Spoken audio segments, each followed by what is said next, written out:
ಮೈಸೂರು ನಗರ ಪಾಲಿಕೆಯಾಗಿ ತುಂಬ ವರ್ಷಗಳಾಗಿದ್ದಾವೆ. ನಾವು ಚಿಕ್ಕವರಿದ್ದಾಗಿಂದನೂ ಸಹ ಮೈಸೂರಿಂದ ಈ ನಗುನಹಳ್ಳಿ ಮೇನ್ ರಸ್ತೆ ಏನಿದೆ, ಮೇನ್ ರೋಡ್ ಏನಿದೆ, ಅದು ವಿಶೇಷವಾಗಿ ಈ ಭಾಗದಲ್ಲಿ ಸಂಪರ್ಕವನ್ನು ಕಲ್ಪಿಸುವಂತಹ ಒಂದು ವಿಭಿನ್ನವಾದಂಥ ರಸ್ತೆ ಇದು. ತುಂಬ ಮೇನ್ ರೋಡು. ಈ ರಸ್ತೆನ ಒಂದು 20 ವರ್ಷಗಳಿಂದ ಹಾಳು ಮಾಡೋದ್ರಲ್ಲಿ ಈ ಒಂದು ನಗರ ಪಾಲಿಕೆ ಅಧಿಕಾರಿಗಳಾಗಿರ್ಬೋದು, ಇಲ್ಲಿ ಸ್ಥಳೀಯವಾಗಿ ಯಾರ ಜನಪ್ರತಿನಿಧಿಗಳಾಗಿರ್ಬೋದು, ಯಾವುದೇ ರೀತಿಯಾಗಿ ಈ ಒಂದು ರಸ್ತೆಗೆ ಕಾಯಕಲ್ಪವನ್ನು ಕಲ್ಪಿಸಿಲ್ಲ. ಇದು ಹಾಳು ಬಿದ್ದೋಗಿದೆ.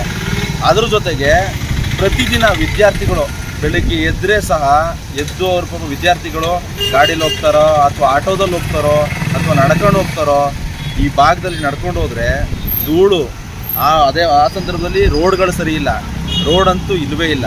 ಅದ್ರ ಜೊತೆಗೆ ಅವ್ರಿಗೆ ಬಸ್ಸಿನ ವ್ಯವಸ್ಥೆ, ಯಾರು KSRTC ಯಾರಿದ್ದಾರೆ, ಅವ್ರು ಮೇಯ್ನ್ ಯಾರಿದ್ದಾರೆ, ಅವ್ರಿಗೆ ಅಧಿಕಾರಿಗಳಿಗೆ ನಾನು ಅವ್ರಿಗೆ ಮನವಿ ಮಾಡ್ತೇನೆ, ಈ ಭಾಗದಲ್ಲಿ ಬಸ್ಸಿನ ವ್ಯವಸ್ಥೆ ಸರಿ ಇಲ್ಲ. ಹಳೆ ಕೆಸರೆಯಿಂದ ಬರೋಂಥ ವಿದ್ಯಾರ್ಥಿಗಳಾಗಿರ್ಬೋದು, ನಗುನಹಳ್ಳಿ ಭಾಗದಿಂದ ಬರುವಂಥ ವಿದ್ಯಾರ್ಥಿಗಳಾಗಿರ್ಬೋದು, ನಾಯ್ಡುನಗರದಿಂದ ಹೋಗೋಂಥ ವಿದ್ಯಾರ್ಥಿಗಳಾಗಿರ್ಬೋದು, ಇಲ್ಲಿ ಕುರಿಮಂಡಿ ಸರ್ಕಲಿಂದ ಹೋಗೋಂಥ ವಿದ್ಯಾರ್ಥಿಗಳಿಗೆ ಯಾವುದೇ ರೀತಿಯಾಗಿ ಅನಾನುಕೂಲವಾಗ್ತಾ ಇದೆ. ಡೈಲಿ ಪ್ರತಿದಿನ ಈ ಭಾಗದಲ್ಲಿ ನಾವು ಅತಿ ಹೆಚ್ಚು ಇರೋವಂಥವ್ರು ನಮ್ಮ ಭಾಗದವರು, ನಮ್ಮ ದಲಿತರು ಇರೋಂಥ ಏರಿಯಾಗಳಲ್ಲಿ ರೋಡ್ ಸರಿ ಇಲ್ಲ ಅಂತ ಹೇಳಿದ್ರೆ ನೀವು ಈ ಮೀನಾಮೇಷ ಯಾಕೆ ಎಣಿಸ್ತಾ ಇದ್ದೀರಾ? ಇಲ್ಲಿರುವಂಥ ಸ್ಥಳೀಯವಾಗಿರುವಂಥ ಜನಪ್ರತಿನಿಧಿಗಳು ಈ ಒಂದು ಭಾಗಕ್ಕೆ ನೀವು ಮಲತಾಯಿ ಧೋರಣೆಯನ್ನು ಮಾಡ್ತಿದ್ದೀರಾ ಅಂತ ಹೇಳಲಿಕ್ಕೆ ನಾನು ಬಯಸ್ತೇನೆ. ಸ್ಥಳೀಯವಾಗಿ ಅಲ್ಲ, ಅವರು ಕಾರ್ಪೊರೇಟರ್ಗಳಿಗೆ ನಾವು ಹೇಳಬಾರ್ದು, ಅವರೇನೇ ಸಹ ನೀವೇ ನೋಡ್ಕೊಂಬನ್ನಿ.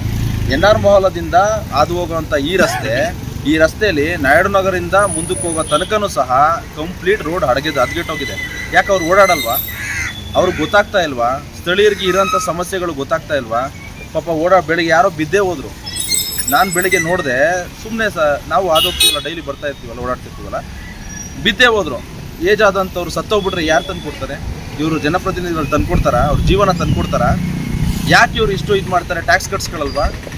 ಮೈಸೂರು ಸಿಟಿ ಎಷ್ಟು ಡೆವಲಪ್ಮೆಂಟ್ ಆಗಿದೆ, ಯಾಕೆ ನಮ್ಮ NR ಕ್ಷೇತ್ರನೇ ಈ ರೀತಿ ಹದಗೆಟ್ಟೋಗಿದೆ?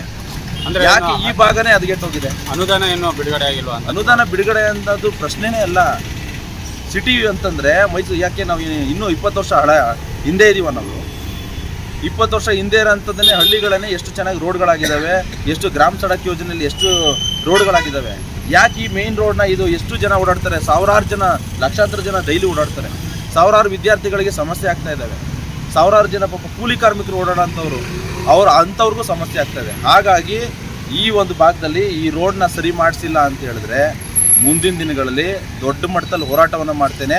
ಈ ಭಾಗದಲ್ಲಿರೋಂಥ ಯುವಕರುಗಳೆಲ್ಲ ಒಂದು ಸಂಘಟನೆಯನ್ನು ಮಾಡಿ ದೊಡ್ಡ ಮಟ್ಟದಲ್ಲಿ ಹೋರಾಟ ಮಾಡೋ ಅಂಥದ್ದನ್ನು ನಾವು SC ಮೋರ್ಚಾದಿಂದ ಮಾಡೋ ಅಂಥದ್ದನ್ನು ನಾನು ಮಾಡ್ತೇನೆ. ಚರಂಡಿ ಕಾಮಗಾರಿಗಳಾಗಿರ್ಬೋದು, ಡಕ್ ಥರ ಮಾಡ್ತಾರೆ ಹಳ್ಳಿಗಳಂತ ಹೇಳಬಾರ್ದು ಈಗ, ಯಾಕಂದರೆ ಅದೇ ಸಹ ಅಭಿವೃದ್ಧಿ ಆಗಿದ್ದಾವೆ. ಡಕ್ಗಳ ರೀತಿ ಬಾಕ್ಸ್ ಶೇಪಲ್ಲಿ ಮಾಡಿರ್ತಾರೆ.